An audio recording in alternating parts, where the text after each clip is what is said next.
Two teams falling short of expectations. Two teams without a win on the board so far this campaign. It's Ipswich Town versus Sheffield United at Portman Road.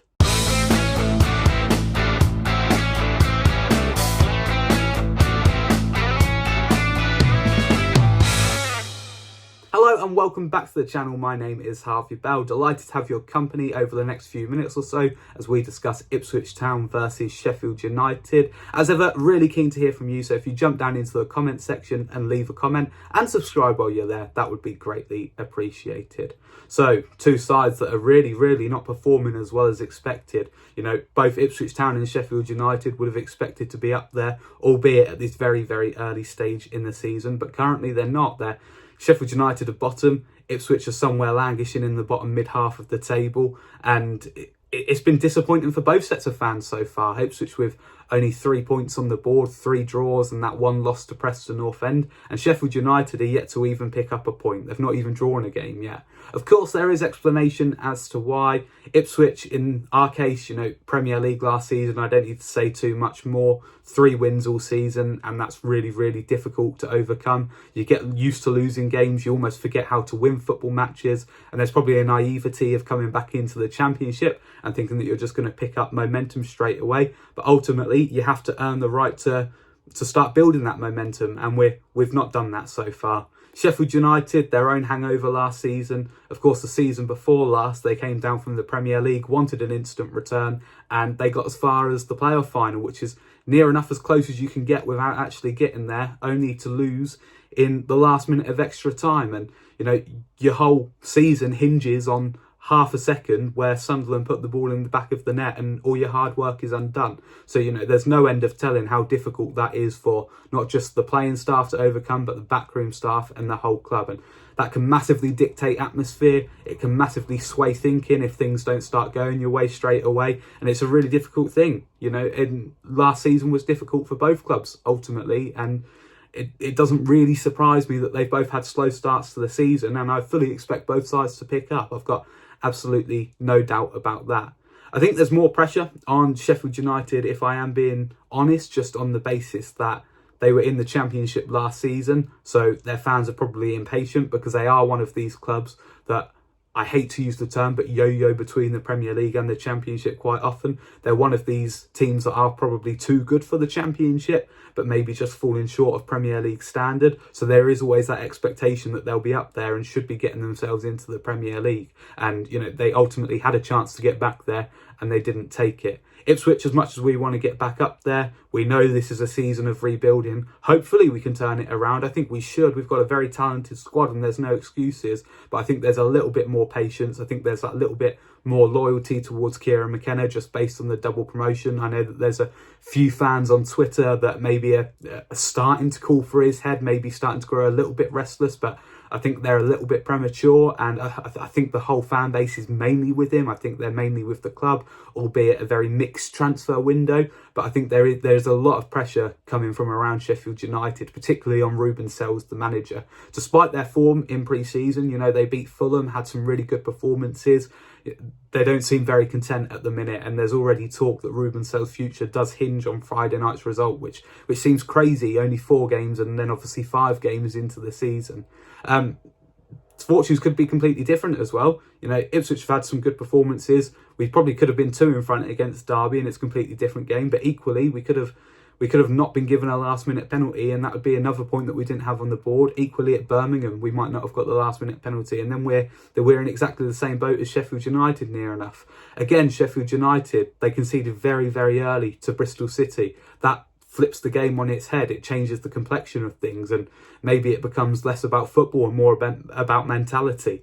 So I'm just saying that there's these instances in football games where maybe it means that the best football team doesn't actually end up winning the game, and that becomes really difficult because you start looking at the playing squad and saying who's good enough and who isn't, when actually in actual fact they're probably all good enough. And I have little doubt that the squad that Ipswich have and the squad that Sheffield United have, they will both be up there come the end of the season, come what may. But just so far, it's not clicking. But that makes Friday so important. Both teams are desperate for a win. Both teams are desperate to get some confidence going in, and the atmosphere is going to go a long way to deciding who does ultimately come out on top, if anyone, of course.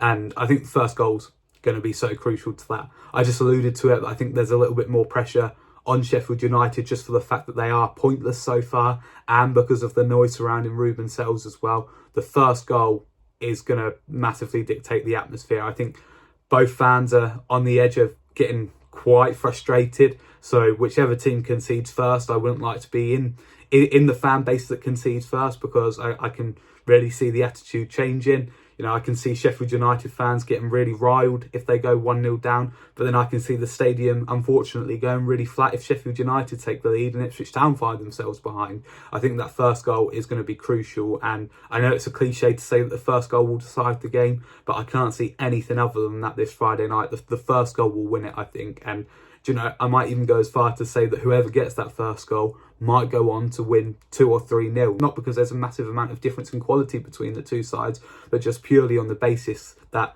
the mentality and the noise surrounding both clubs at the minute is that of a bit of a dejected feeling. It's not happy at the minute, like it has been for both clubs in recent years.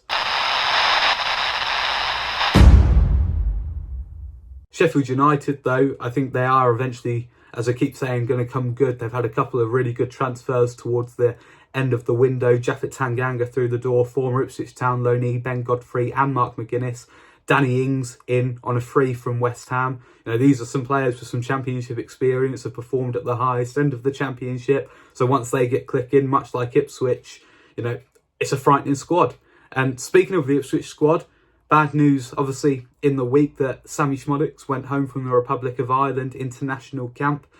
Who knows if he's going to be fit for Friday at the time of recording this. It's a bit of a worry and makes the decision to let Connor Chaplin go all the more baffling, to be honest, because you wonder if Szmodics is injured, who is going to step into that number 10 role. Now, I know a lot of people watching this will be thinking that Chuba Akpom is a number 10. I quite honestly don't know where that comes from, because as far as I've ever seen of Chuba Akpom, he is a out-and-out striker, a number 9. That's where he scored his 28 goals for Middlesbrough. Happy to be proven wrong. I'm sure he can do a job there. I wonder if it might go to Sindre Wally Egley as well, you know, in for his debut. He's supposed to be a versatile attacker that can play everywhere, but then again, that puts a lot of pressure on the 18-year-old shoulders to sort of hit the ground running. So it'll be interesting to see who starts in that role. Who knows? Sammy Szmodics might even be fit himself. We don't know the extent of that injury yet. But team selection come sort of 6:30 or whenever it's going to be announced on Friday night will be really, really interesting now that we've had the international break, and a number of our late signings in the window could be ready to start or make a contribution from the bench. You think Marcelino Nunes may be ready and available to play.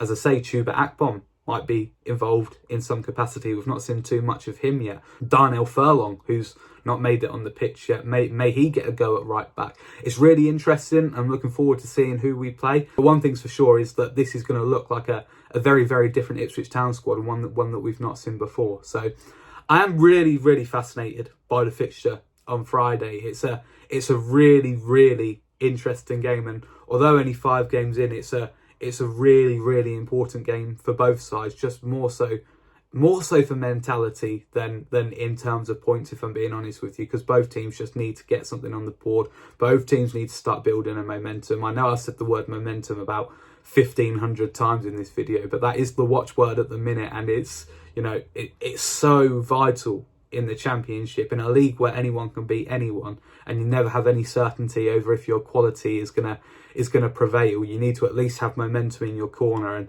both sides are really, really struggling for that at the minute. Ipswich don't have a very good record against Sheffield United. It has to be said. I don't like to be doom and gloom. Ipswich don't have a very good record at all. The last time that they blunted the Blades was actually in 2013, a whole 11 years ago.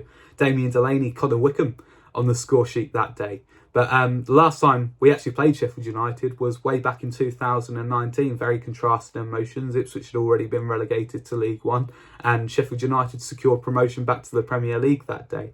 Sheffield United have obviously sort of been there or thereabouts ever since, either lower end Premier League or top end Championship. Ipswich, as we know, have been on a hell of a journey since then. 4 or 5 years in League One, back in the Championship, back in the Premier League, and now we're back in the Championship. But ultimately, the sides meet again in what's a really, really important fixture for both teams. So I'm going to be confident. I'm going to go for an Ipswich Town 2-0 win if we can get the early goal, because as I say, that's so important. Again, would love to hear from you what you think the score is going to be. And other than that, let's wait and see on Friday night. Thanks so much for watching, and keep on keeping on.